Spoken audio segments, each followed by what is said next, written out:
if you have a shop today and you've done everything right and it's super valuable, there's room to grow, right? There's room to, let's say, like you're not ready to sell yet, but you want to sell in the future.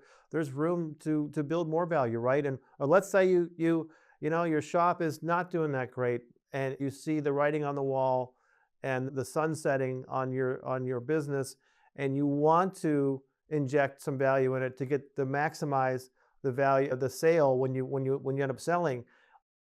Let's talk about how to do that, building value in your business. The starting point really is you've got to have a vision. You've got to begin with the end in mind, as Stephen Covey talks about.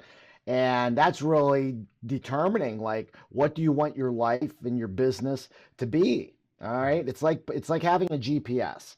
If we're going on a trip, what's the first thing the GPS is going to want to know? Where are you going? Right? So we have to analyze, where do you want to go? And I think that's a step that many times many shop owners and just business owners in general miss.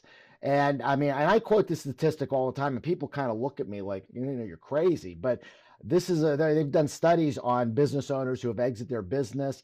The Exit Planning Institute does this every year, and every year consistently, it says 75% of business owners that leave their business regret it after the first year. And the only reason they regret it is their whole identity was wrapped around that business, and all of a sudden now they don't have it anymore, and they don't know who they are.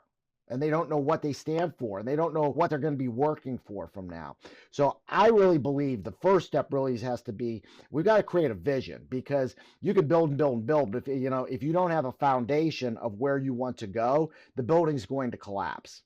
So that's the first step. And then the second step is really kind of identifying where you are.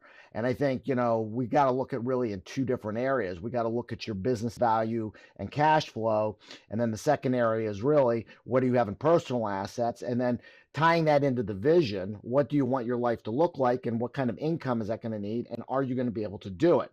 And a lot of times there's a gap that's there. With that gap, now we got to figure out, how do we fill that gap? So that's really, I think, where building value in the business comes into. And then now we know we need to build this much value into the business. What do we need to do to achieve that? So I really believe that sometimes we put the cart before the horse, and we really got to figure out the vision and then determine where we are to really effectively start to come up with a plan on how we're going to build the value in the business. And I'd just like to tag on to that, just a couple of things.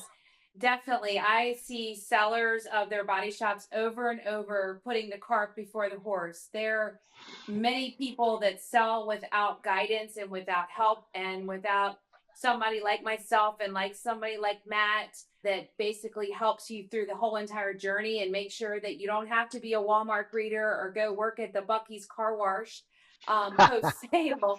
I see them, like, they just get offers and then they're like, this sounds good. It's $1.5 million. I can live my best life on that. And then, keeping it real, $1.5 million is a lot of money, but for the rest of our life, it's not.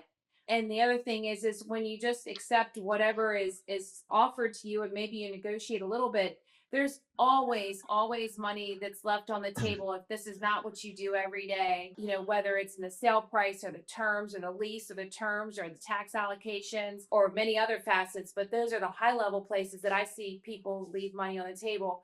And then lastly, I can tell you, of over the 100 folks that I've helped sell their body shops, not one has regretted it. So I'm not saying, hey, I'm not running around saying, hey, let's sell your body shop. But I will tell you, I've never had a client ever regret selling their body shop. And it seems like lately, the more that I talk to body shop owners, I feel like they are just really at an all-time low as far as stamina and strength and willingness to fight the fight every day. I just think that they're just so broken down. Many of them are, I shouldn't say all of them, but a lot of them are so broken down from the nonsense. And if you follow any of the, I'll call industry leader regional MSOs and even industry leader single shops on social media, I mean, just yesterday I saw somebody talking about some nonsense with State Farm. And it's just, it's insanity.